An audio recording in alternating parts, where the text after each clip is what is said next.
What's up, everybody? Welcome back to episode 21 of the Evening Double podcast. We had a great episode on this one. We started off with a little Q&A from everyone who answered on the Instagram. We appreciate that. Had some good questions. Me and Keaton dove into it. And then second half, we had my girlfriend Lycette Belisle on, which was a lot of fun. She is a Pilates instructor.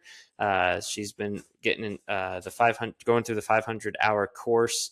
We talked about what that's like, why Pilates is so good for runners, and I can be the first one to back that. Where when I got injured pre-Boston, I've been really buckling down, doing Pilates to get to the start line, and then after it just to get healthy. It's something I think all runners should indulge in. Just listen to some of the things she says, working different muscles that you don't normally. It was a really good interview. And then we closed with the last thing of if we think Josh Kerr is going to set the record this weekend. We hope you enjoy the pod. As always, we appreciate your support. Leave us a comment if you enjoy it, a rating, share it with a friend. And we will catch you on episode 22. Enjoy it.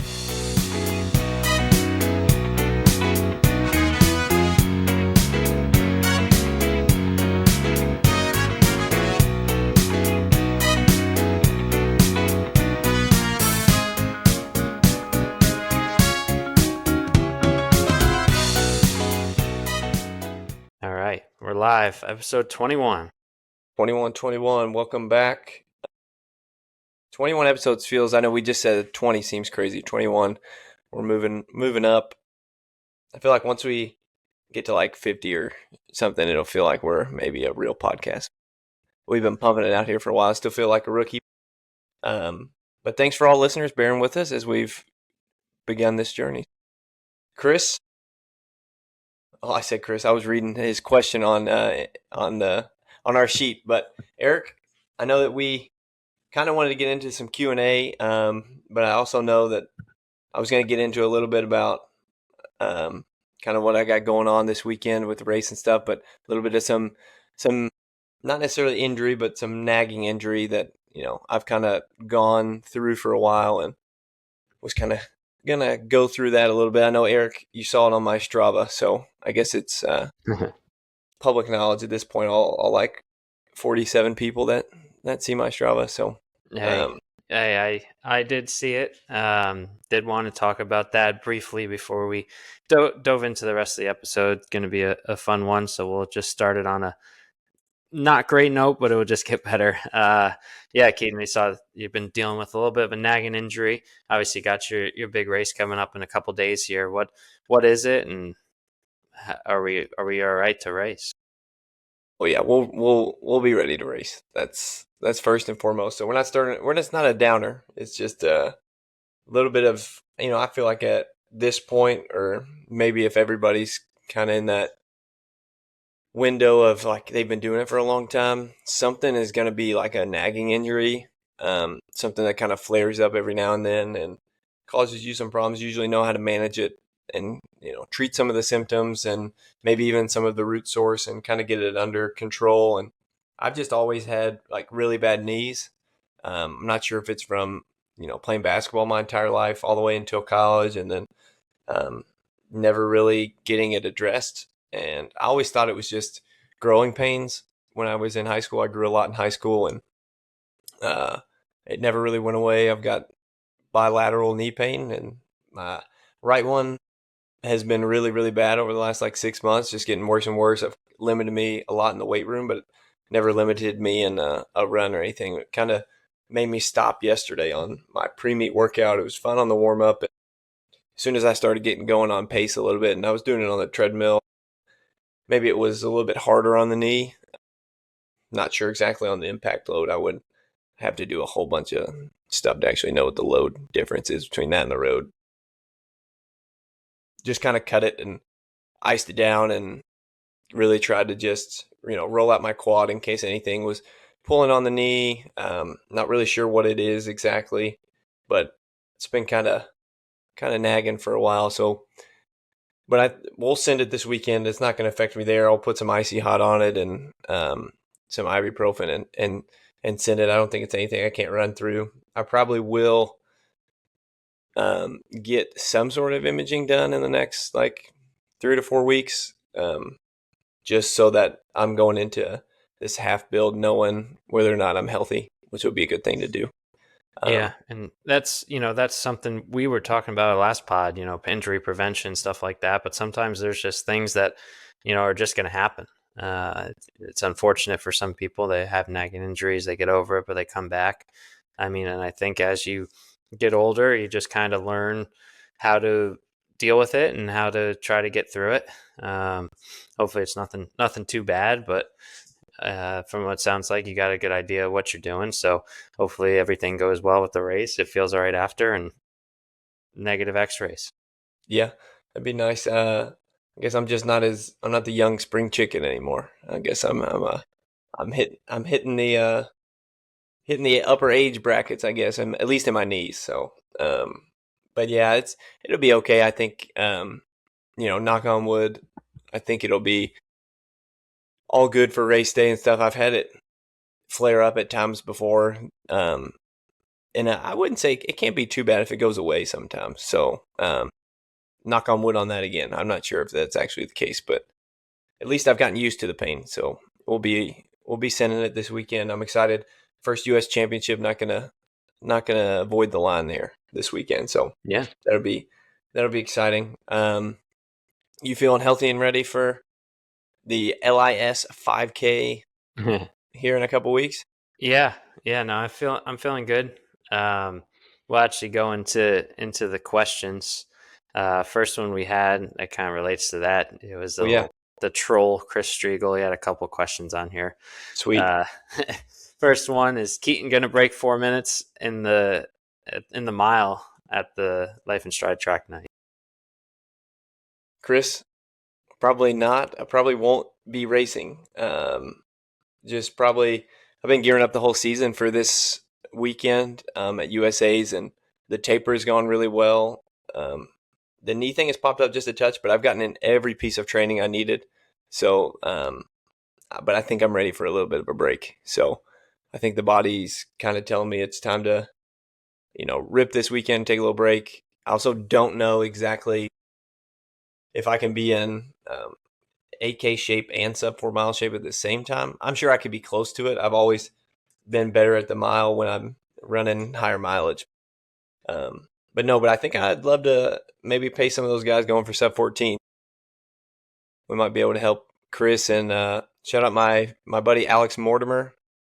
Actually one of the best Kentucky runners of all time. He was on a tear there when I was a sophomore. He used to go toe to toe with Yard and take him down. So, and that was when Sub, Yard was a senior. So that was sub when 15, right? For the 5K? Is that what you're yes. talking Oh, about? did I say sub 14? Yeah, I was like, damn, that's fast. Sub 15. Chris, I believe in you, sub 14, but maybe not yet. We'll go sub 15 first. That's Sam Meredith's email, sub 14 Samuel. Heck He yeah. always tells me back in high school, some guy, I can't remember who it was, came and spoke to him, said, put something on that you see every day. And Sam's like, oh, I'm going to make it my email. It hasn't changed it since. That's Sub hilarious. 14 Samuel. Yeah. But yeah, talking about that night, I think it's August 1st. I'm locked in. I'm gonna do the 5K. I'm super excited. I wanted to do both, but I think the 5K makes more sense for me right now. We're gonna try to pay off this summer speed. This is the most speed work that I've done and ever, and I feel poppy. Like even just doing strides like today and like old trainers. Just I was like, my legs are heavy, and I did my first stride. I was like, geez, that probably was like 520 pace, and it was like 440 pace. So I'm like, nothing crazy, but it's like it feels a lot easier to be running some.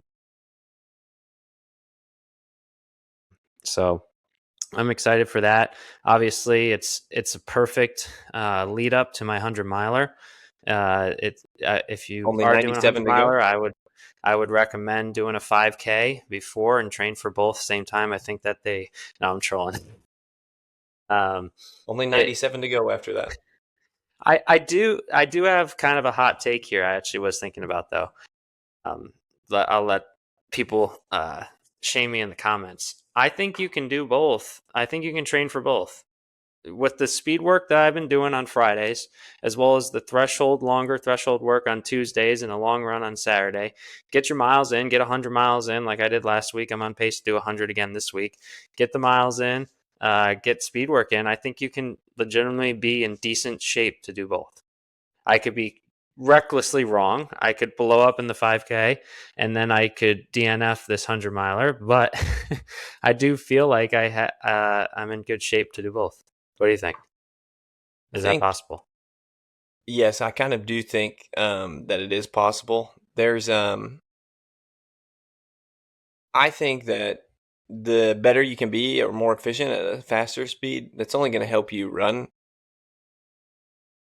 Like, it's only going to help make running slower feel easier.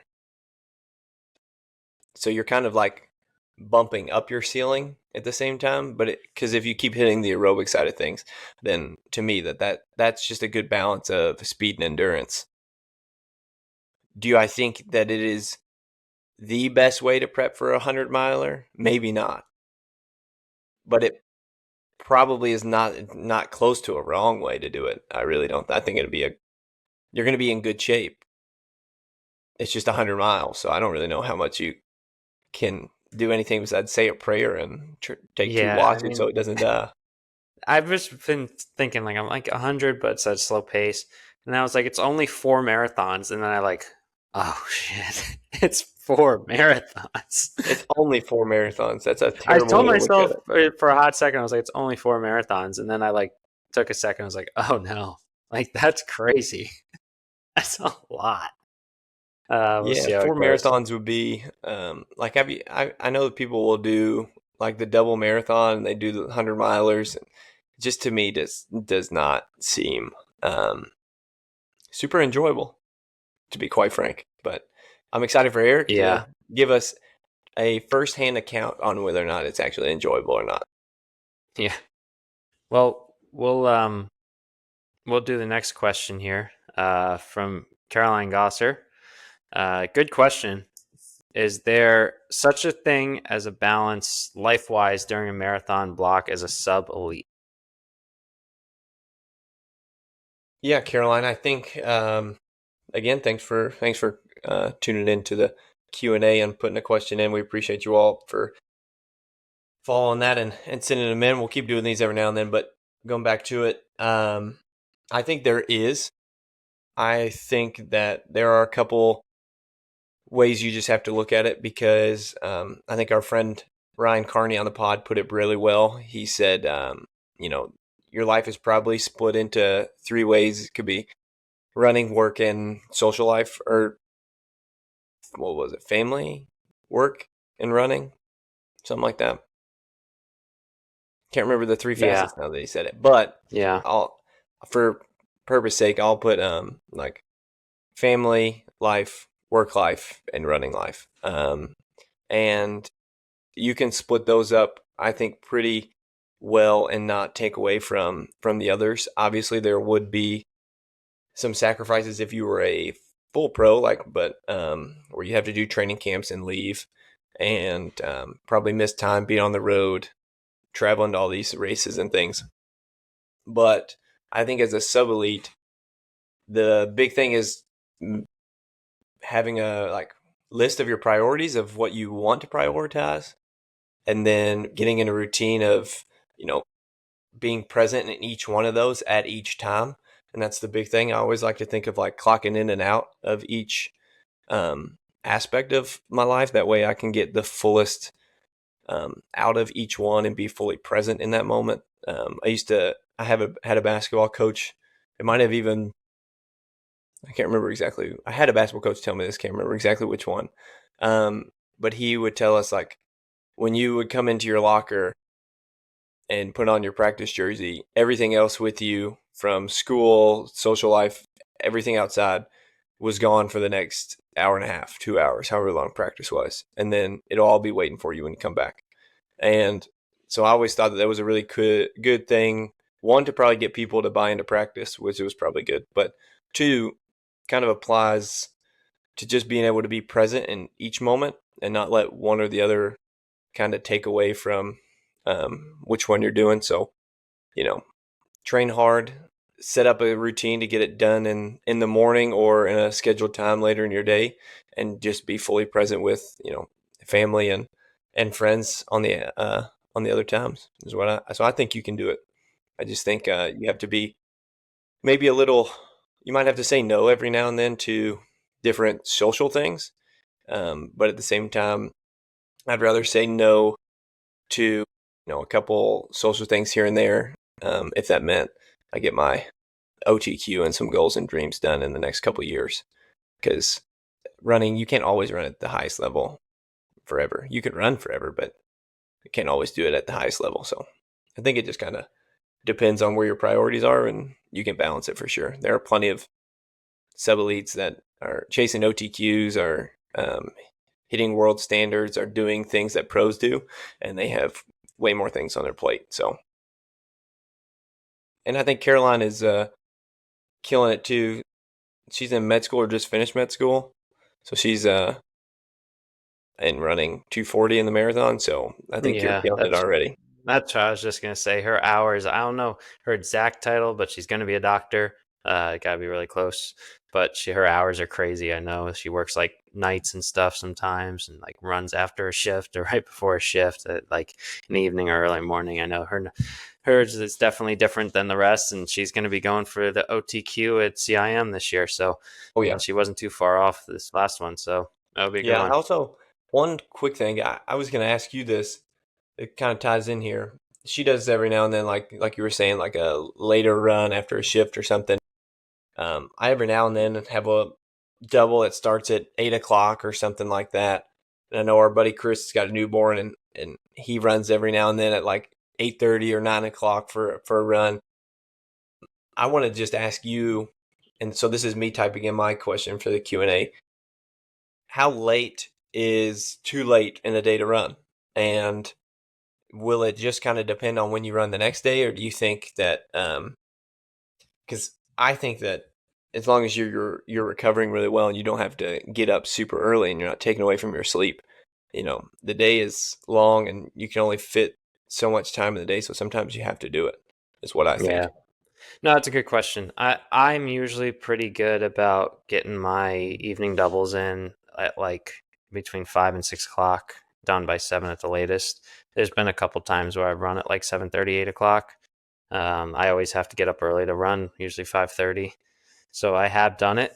I just remember making a joke like I ran like 24 miles in less than 24 hours or something last year during like a big build, but I don't think there's anything necessarily too late, but I wouldn't make it a priority. If you have to do it, yeah, maybe once a week, anything past like 7. But if you can get your double in before 7, I know it can get tough. Or try to have your run the next day be later, or it might not be worth it doing that 5 6 miles later.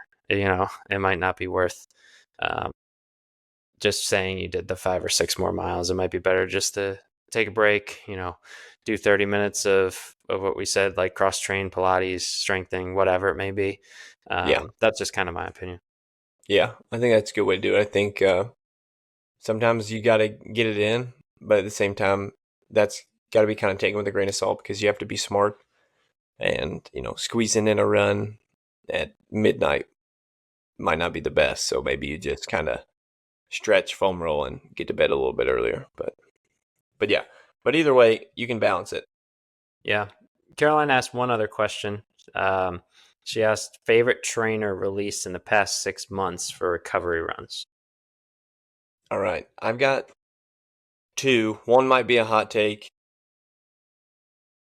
but first one, the Nike Vomero and Vomero Plus, great shoe. It's pretty soft and responsive. I think you can do quite a bit in it. I wouldn't work out in it, but I think it's soft enough to really recover in. But if you wanted to pick up the pace a touch, it's not too squishy for like you couldn't, do a stride or get a little bit moving on the run. So that's my go-to. But I haven't tried the Vomero Premium, the one with the big air bubble, like double stack. That one looks really nice. So put in the comments if you guys have tried that one. Let me know. Been looking at that one too. It looks kind of nice. But I actually have been running. I found them on a discount rack. Is the Pegasus Premium, and it has one air bubble, and I really like it. I think the air bubble adds a pretty big cushion, but it like gives a good return. So I really like it. I've been wearing that one for a little while. Hoping to find another one on a discount rack because I believe that they are like $250 probably or something ridiculous. Yeah. But it's a good shoe. If you find them on a discount rack, pick it up. Yeah. Go for a Mine. run in it. It feels a little unstable at first, just a touch, because it's a little bit. The air bubble moves, I think, just a touch different than foam. But after a run or two in them, I was like, yeah, this might be my favorite shoe I've ever run in. So, what about Yeah. you? I'm all for the Nova Blast, A6 Nova Blast. I actually just got a pair of the sixes. I said I wouldn't go to the sixes because I didn't need them, but it was the only thing that Ken Combs had. So I got them and they were nice. Man, what a difference! Like the difference between going from like an old worn down shoe to a brand new one is just incredible. It makes you just feel so much better. Oh yeah, Um, but yeah, that any of the Nova Blasts, the six were great. But I'm actually looking right here. You can get the Nova Blast 4, which I thought was a great shoe for $71. So I might stock up on a couple of those, basically half price. So yeah, any of the Nova Blasts I think are great, and I think they last forever. You could put, I mean, 500 to 700 miles, in my opinion, on them, which is probably a little too much, but they hang in there, and then I use them for another 200 to 300 miles just for walking around after. So I can get yeah. almost 1,000 miles out of those things. I mean, I threw one out that I probably got almost a year ago now. So I was gonna I say, love them. do you do all your running shoes go from new trainer to walking shoe to grass cutting shoe to garbage can? Yes. Yeah, that's the way Yeah, to my do it. current grass cutting shoe is probably one from like a year and a half ago. I just keep those, but now it's just been going from walking to garbage. Yep. Yeah, that was I've got a like probably 5 or 6 boxes of just like old running shoes that I kind of accrued during college because like we were pretty fortunate to get shoes, and I racked up quite a bit because I was running 90 something miles a week most of the time, and our coaches really didn't want us putting more than 350 to 400 miles on a pair. So between easy mileage and anything I did in trainers, I was almost basically like going through a pair a month. So I have quite a bit stacked up to be grass cutting shoes for probably the rest of my life because my won't grow anymore. So shout out to Eastern Kentucky for sponsoring my grass cutting shoes for the rest of my life. I really appreciate it. But yeah, Yeah, I there do you the go. same thing. Okay. All right, next question. Next one comes in from Greg. Thanks, Greg, for replying. He says, what's the number one running regret you both have, and what would you do differently? So I saw that and I thought about it, and I still don't really know what the biggest running regret is. For me, I guess it would say not running earlier. I don't know if I want to say like running my whole life because I feel like I may have gotten burnt out, like kind of how I did with golf, but maybe starting a little earlier and kind of knowing I would have still wanted to do the long distance, but maybe instead of starting at like 22 or 23 when I started, maybe starting more towards earlier part of college. I think it would have been tough to balance a different sport while doing that, but just kind of had a better idea where I could be at a little bit of a different level right now, I guess you could say, because I feel like, if you can be at, maybe 10 minutes quicker in the marathon at this age, you can really, have a good chance of, OTQing it at a younger age and have more shots at it. Um, Yeah, that's true. that's That's a really good point. the only thing I could really say. I would try to maybe start a little earlier. Um, that's about it. Everything else in my running career wise has been pretty good. Yeah, that's a pretty good point. I think definitely like time is not on your side if you're thinking of like just how many Olympic trials windows you can make. Like 4 years is a long time. You could you can improve a lot, or you could be like not even running in a 4 year span. So it is definitely big, and I guess kind of the earlier you can get going in, the better. But I will say, I know a lot of people that started running younger than me and around my age, and even just a little bit after and stuff. And it's pretty easy to get burnt out on when you do it.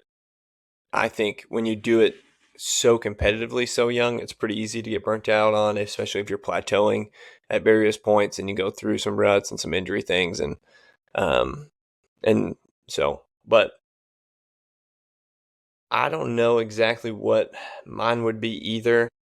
I go back and forth on how I think if I were to go back and redo my training, what I would have done differently in my like early stages of college. High school, I really don't think I could have done much different. I was pretty consistent with, I played basketball my whole time during high school, and granted, I probably could have been a better runner had I not played basketball the whole time and taken like every winter off, but I don't regret that at all. Basketball is my favorite sport. College, I think, I might have overtrained for the first like most of college, to be honest with you, and kind of becoming a workout warrior and doing a lot of impressive things in workouts, but would never have it on race day. And I think I was just overtraining a little bit and like not having enough when, the body was demanding more on race day. So the last little bit of college, we backed off a lot and became a little bit more threshold oriented. And I think that just allowed me to feel fresh and grow my aerobic side of things, and I started running a lot better. So I think, but the only reason I say I go back and forth on it is because I think because I trained so hard, I was able to like pull my ceiling up rather than bump it up. Um, but I still think that the ceiling got to a decent level before I started switching to, like more threshold based stuff to kind of bump it up from there. So probably could have avoided some injuries and maybe had a little bit smoother transition that was a little bit more linear, but at the same time, I think I learned a lot from some of the mistakes. So I don't think I could really say that I have a huge regret other than maybe not listening to the body as much right before I broke my legs, or broke my leg and hip. Yeah, But I would say that would be everyone's biggest regret. I've been lucky enough to not really deal with too much injury, so I haven't. I'm sure it will happen, and I'm sure I'll regret something I didn't do. That's why I keep stressing. Put those couple extra hours in of rolling out, stretching, strength training, Pilates, whatever it may be. But yeah, I would definitely agree with that. Next question from Mike Corford. Shout out, Mike. Friend of the pod, had him Corfedge running. He's also the newest Stride Core athlete. I just picked him up and let's started go. coaching him for a Chicago block, trying to break 3 hours. So I'm excited to work with them.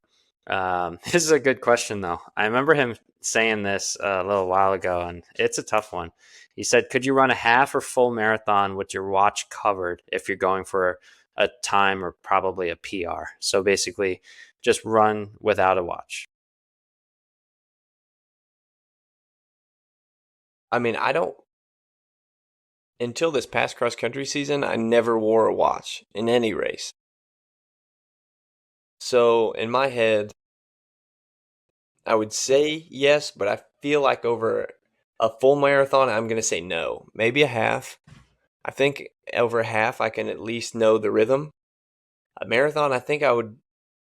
I don't know. I feel like I would convince myself that, man, I'm like rolling super good, and then just like be running 6 minute pace and just feel really good. But what do we have? Can we have any like course markers or clocks every now and then, or are we just fully blind?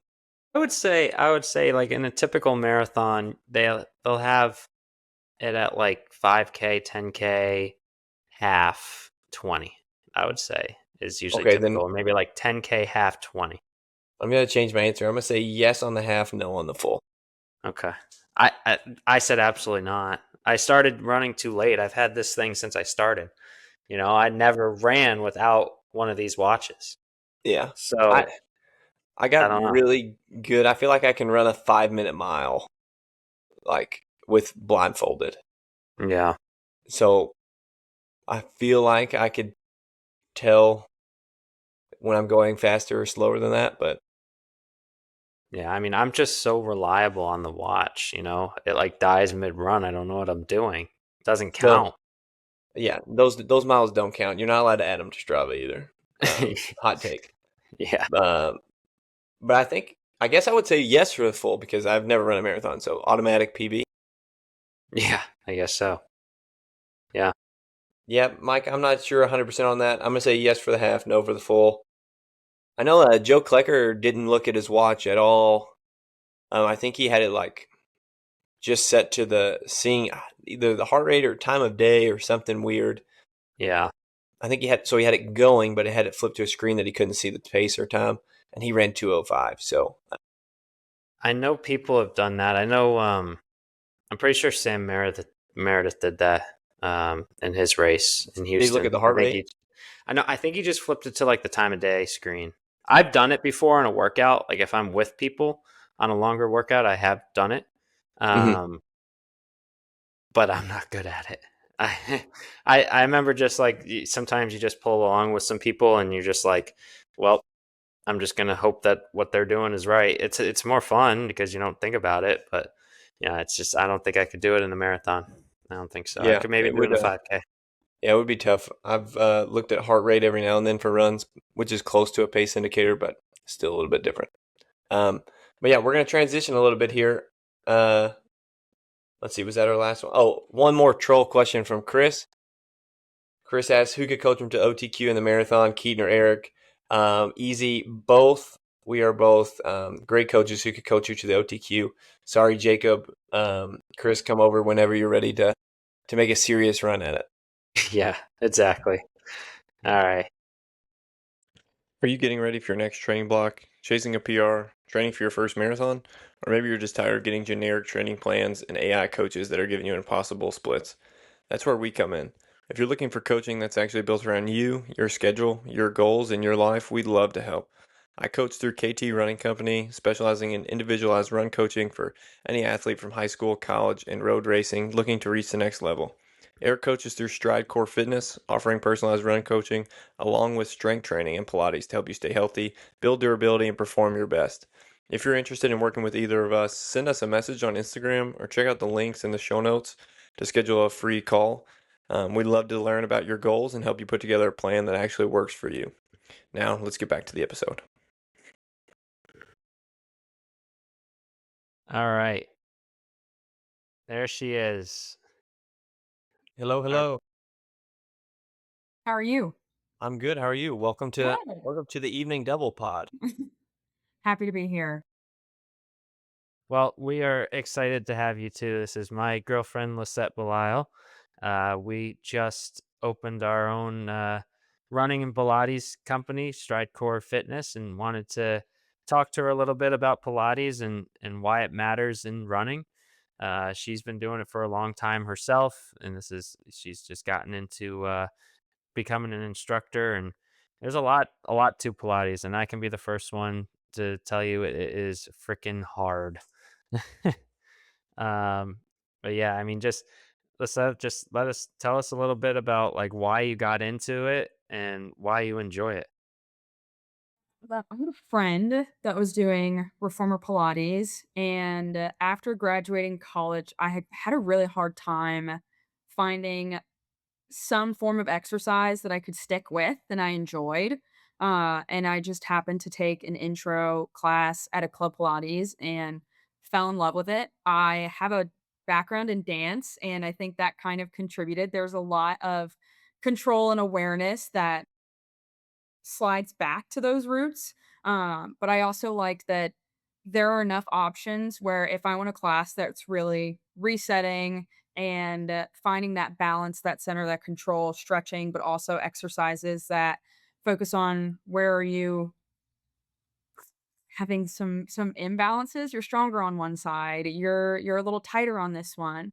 Or I want to go to a class where I leave and I'm telling Eric that I think my legs are failing and I may not make it home. So I think that's the aspect I probably like most about Pilates is there's such a large range, and it's so accessible to everyone.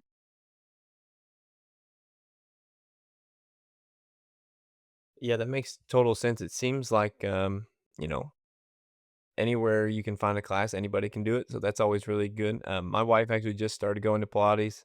She I think I can't remember what she said, maybe right around 30 classes in so far. So she's been getting into the swing of things. It's been funny. She's gone to like 2 classes in a day before. So I was joking on her that she's doubling now. And she used to always ask, like, why would I go for a second run when I've already run once? I was like, well, let's see. Now you're getting it. Now you're getting it. But so you got into Pilates that way. That's super cool. Did you do any like sport other than dance, or was dance kind of your main thing? Dance is my main thing. I feel like I did the thing every kid does where you do T-ball and soccer and yeah, anything that involves a ball is just not for me. It She's doesn't not work too out hand-eye well. coordinated, but we have been working on catch lately. Yeah.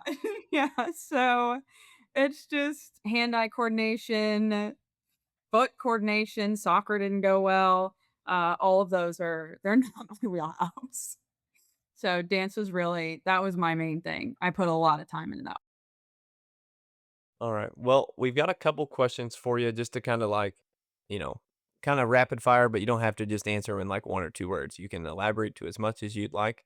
But just to kind of get a little bit more out of some of the Pilates things and let some of the listeners know, I feel like it's definitely something we hear a lot about now, but I still don't know a whole lot about it. Even though my wife has gotten into it, I haven't really asked her a whole bunch of stuff. I know she does the reformer Pilates though. She likes the reformer instead of the mat. But so give me a little bit like what type of Pilates movements or exercises are your favorite? I've done this in a few classes recently, but there's an exercise, it's called the side over. You put this box on the reformer and you're seated on the box, your foot is in a safety strap, and it is really intense oblique work. Uh, it's basically a side sit up, but you're just kind of angled with like if this is your hips on the box, your foot is supported by a strap, and then you're just like true side over.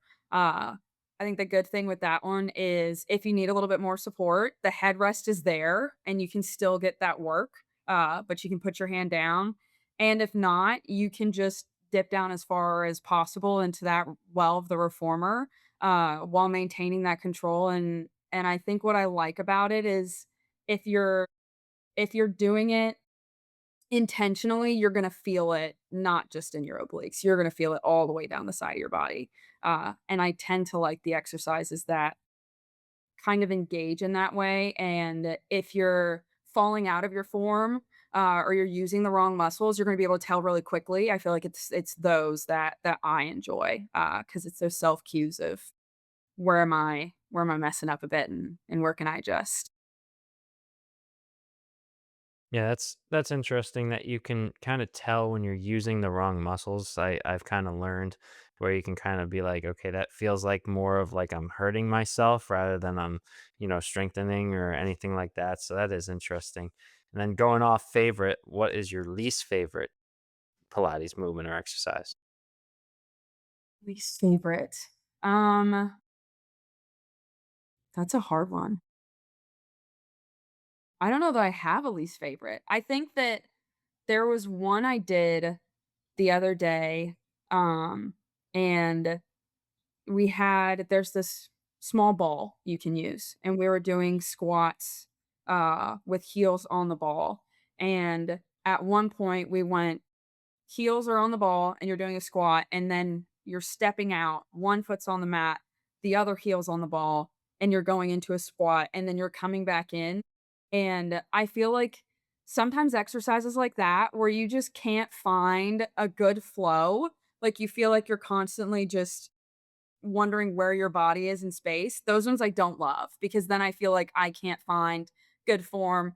I can't think about, okay, in what ways can I progress? I'm just so focused on, am I even doing this right? Yeah, that makes total sense. That sounded like I probably was gonna struggle to do that. Not just because of my old knees, but because of trying to piece together keeping my heel I'm guessing it's like a rubber ball, like a No yoga ball chance. kind Yeah, of it's just thing. like a little squishy ball filled with air. Yeah, so that'd be a little bit tough. No chance. So Eric mentioned that you've kind of been into running a little bit, at least over the last year or so. And you've done some races and stuff. So what would be your favorite race you've done so far? Um, I think honestly, my favorite race so far has been the first race that I did. I did Urban Bourbon here in Louisville, and I trained most diligently for that one. The other races I've done, I've kind of just had a training plan that got thrown out the window a little bit, by me, honestly, and I think that one I really stuck with it, and I truly went from not running at all to completing a half marathon. All my other races have been great and it's been fun. My first solo one was nice because I was like, "Okay, I can do it on my own," but I think that one in general, it was just a huge sense of accomplishment because 2 years ago, I said I'd never run, and all of the years before that, I said I would never run. And it was a really fun experience to not only complete the race, but have a good time doing it. Yeah, I ran it with that. Erik and he was my pacer. Yeah, that was a fun race. We got to run that one together. And if you don't know Urban Bourbon, it is super hilly. And last year, what they did is they made us run straight up Cochrane Hill, literally to the top over I-64, and then run straight back down. They needed like an extra half mile, and they decided to send it up Cochrane Hill. I remember we made the right there, and I'm like, "What in the world?" And I like kind of like went right in front of her. I'm like, watch my feet." like like, I saw people, like, they were freaking out, like, "What are we doing?" Like, I think we got, like, 700 feet, 800 feet elevation or something in that half marathon, so it was a hell of a race for her first ever. We never stopped, and we got she just got stronger throughout. It was great. The second half was definitely way quicker than the first half. Heck yeah. Um, Last one of the rapid fires. Reformer or mat Pilates? I like reformer. I think mat presents a really unique challenge, because it requires so much control and stability. For certain exercises, you're really just fighting gravity. I think what I like about the reformer is it really lends to that spectrum of, is this a day that I wanna take it a little easier, or is this a day that I wanna push myself and see how far I can go? Yeah. So let's talk a little bit about, your certification, being able to be a certified Pilates instructor is no joke. I think it's, if I remember correctly, it's about 500 hours of total time you need to do. Just break that down a little bit and what that process is like. Yeah, so it started out 500. About halfway through my program, they adjusted their content, and now it's 450. Uh, Parts include online learning, so there's an anatomy piece to it. You have to go through all these different, aspects and complete this anatomy course, and then there is everything that has to do with Pilates, so learning about history of Pilates, foundations of mat and the reformer, and then just this insane library of all these different exercises, as well as a section on special populations. So, people, injuries, surgeries, pregnancy, the works, and how you modify things so that they're accessible to those individuals. On top of that, I have self-practice hours. I have to get in the studio myself, whether it's in a class or practicing these different exercises that you can't really do in a group setting. Observation hours, which is exactly what it sounds like. I just sit and watch and take notes and learn from other instructors. Um, and I think the last one is assistant teaching hours. So 5 minutes of the class I'm teaching and the rest of it I'm just kind of supporting. So So it's a lot. when you're doing the assisted teaching, you say you're just kind of supporting. What do you kind of mean by that? It depends on the instructor. So sometimes they just want you to sit back and take notes and you can listen to their class. Other times they're really happy to have you involved. Changing springs, giving people weights and bands, just making sure that the class flows seamlessly. Uh, it depends on who you get. I found that a lot of the instructors here in Louisville are very happy to have you hands on and support in the class. But everyone is kind of a to each their own type of thing. Yeah, you would imagine that if it takes work off their hands, it shouldn't be they shouldn't get too upset. Yeah. Oh yeah. I just got done doing my 2 clinical rotations in the hospital setting for my fieldwork stuff, and definitely probably the healthcare model would not work if there were not all the students around, doing a lot of and residents and doing a lot of labor under the title of work or under the title of learning. So um, I know the struggle, but I wanted to, get a little bit about how you think that this applies to running itself, like why a runner specifically should, or would benefit from Pilates. I know Eric has been pretty adamant on doing this. I've actually heard some um, pros on different podcasts or different articles, cite that they've been doing Pilates as well. It seems like it would be a great like body awareness, strengthening core kind of thing. But take me through a little bit about like why you think it would be successful and um, specifically toward runners, maybe. Yeah, absolutely. Uh, I think with runners, you're obviously getting a lot of lower body work. And if you choose to do nothing else, you're getting almost nothing but lower body work. I say almost nothing because I started running and I was like, "Oh my god, why are my arms hurting so much in that half marathon?" It's like I've never gone this far and this is kind of wild. But there's a lot of impact that is occurring within a very small section of your body. And even when I was running, I had a weird number of small injuries as I was training for Urban Bourbon, but one thing we couldn't figure out is my knees were hurting so bad. And it was in a very particular spot. Shoes definitely helped, but it got to the point where one day I realized that I was really not engaging my core at all when I was running. I was just so focused on, okay, I need to get through this. I need to make sure like my shoulders are back and I'm not like just swinging around everywhere. You're thinking about all these different things. And I realized I was completely forgetting my core. And I kind of thought of this concept we talked about in some of our classes with different exercises, and it's really just like pulling everything up and in. And once I did that, I could literally feel a weight lifted off of my knees. And it sounds kind of crazy, but I think it's just those little things. The more you train it, the better you can use it. And runners are great. Your stride and the way that, like, you're stepping and all of these things, and I feel like Pilates adds that missing piece of what are these little muscles you're not working? So, there's your side seat and your adductors, and if you don't strengthen those, you're not able to support all of the other big muscles that you're working very regularly. And so I think it just really plays into the not just how can I strengthen my core and my back and keep myself upright, but what are the little muscles that I'm not thinking of on a daily basis and how do I strengthen those so that the ones that are really powering me forward are supported? Because when if you don't have that support, then you're only gonna get so far. Yeah, and this might be a tough question to answer without showing, but when you say engaging your core while running, can you kind of describe that a little bit? You're right, that one's hard. So Uh, I think I can do the visual.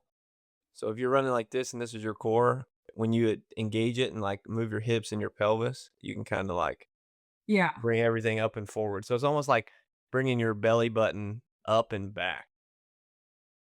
I think that's a good one. And I think where it's hard is you can, like, show that, like, you're gonna look hunched over, but you don't necessarily need to be hunched over for your core to not be engaged. Like, for me, sometimes it's just, like, a very little, like, compression where you can see when you, like, snap up just a little bit and you're sitting straight and you don't wanna overextend, and I think that's where it gets hard to describe because if you say, "Don't curve forward, make sure you're up and back a little bit," people tend to, like, overdo it.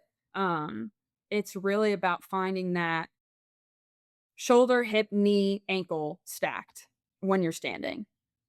And if you can find that when you're standing, your knees and your ankles aren't going to be aligned when you're running, but keeping that hip shoulder alignment and making sure that when you're breathing, you're not breathing through your stomach. You're three-dimensionally breathing through your ribs. Like, you need to feel it that way. I think that's how you keep your core engaged. Yeah. No, that makes total sense. So there's one thing you've talked about.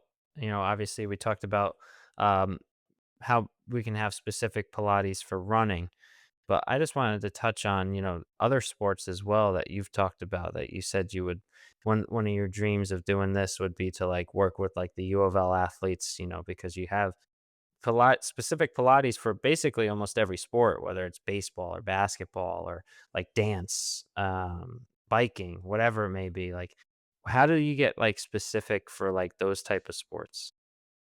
I Is think it it just comes like the down to muscles? understanding how those athletes are using their bodies.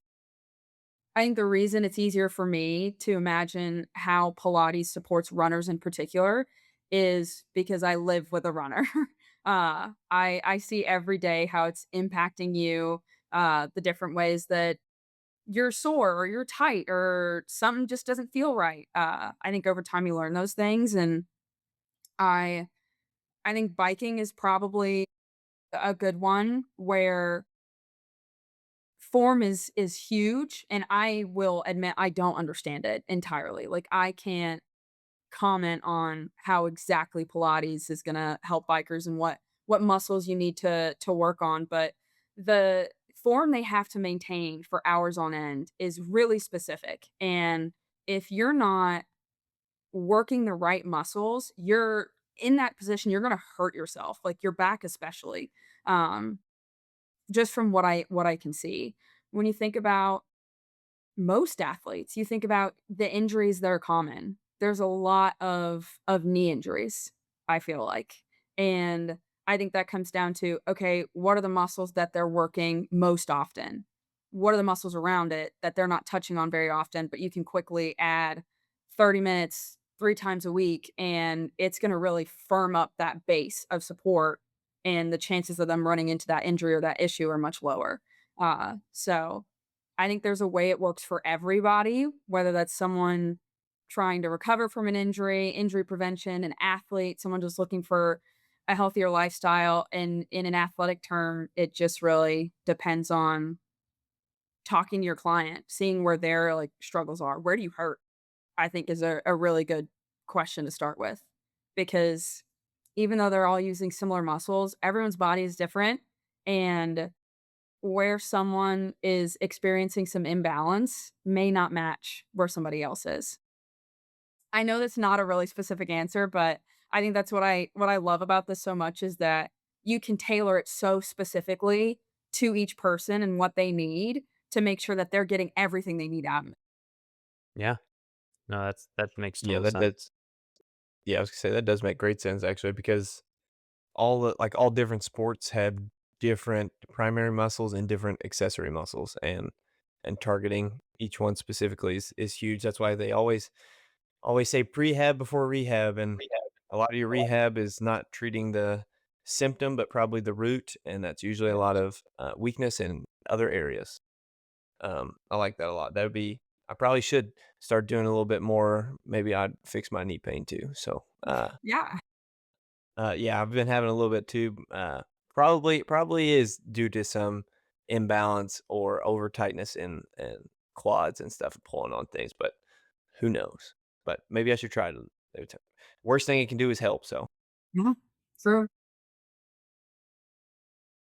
Talk to us. kind of. Uh, Yeah, I was gonna yeah, say, going right off that, like, what would be maybe a recommendation for someone that's battling a small injury or maybe even a nagging one, like, what type of, like, injury prevention could Pilates bring? And, like, maybe even specific to it could be strengthening thing or could be, more of, like, that opening up body awareness, recovery, awareness of, hip and knee position, like, what kinda things would you say would be, like, bang for your buck, here's a couple of things that all runners should be paying attention to?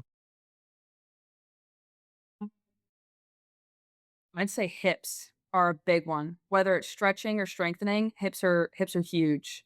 Uh One we didn't talk about, you asked about favorite exercises earlier. I love sideline leg work, because it really forces you. So you basically you just I would lay on my left side on a mat, and you find your most stable position where you can find that balance and keep your shoulders, hips, knees stacked. You're not wobbling around. And if I'm lying on my left side, I'm only working that right leg for the most part. The only time I'd be working the left leg is if my right leg is stable and the left one becomes the gesture leg to work like your adductors. Uh, but I love that sideline leg work because you really feel that burn in a way that I don't feel like you experience with a lot of other exercises. And those muscles help support it all connects, you know? If you can strengthen that side seat, you can reduce the load on your knees as well. You're just able to I think of it as like pulling up from the bottom up. So those from the smallest muscle in your ankles to your shoulders. How are you pulling up and out so that you're not forcing yourself back down every single time? Um, and I think whether you're a runner, whether you're some other athlete, whether you're just getting through everyday life, uh, working on that side seat is a big one, and I feel like it's a really low impact way to get that work in because it's really dependent on your range of motion, and if you can't do it lying straight out flat, you can have a leg bent underneath you and just adapt it to what works for you. Have something stable behind your back. It just offers so many different options for people to access those types of exercises, and I think that level of support is really important for everyday movement. That Yeah, that I think you hit it right on the head there. Kaiten, if you didn't know what the side laying series is, I can't say it. I've done a lot of it, and it's burns. It burns, but it's good. Like you can really feel it in your hips, in your IT bands. I think it's really good, and really, I've kind of made that kind of more of my warm up now for before like workouts. It's basically, I think it's a little better than uh, other type of work. I think that loosening those up are key. Um, Last question that we have for you is actually talking about the reformer because it's just kind of a crazy thing to me. What is a reformer? How does it work?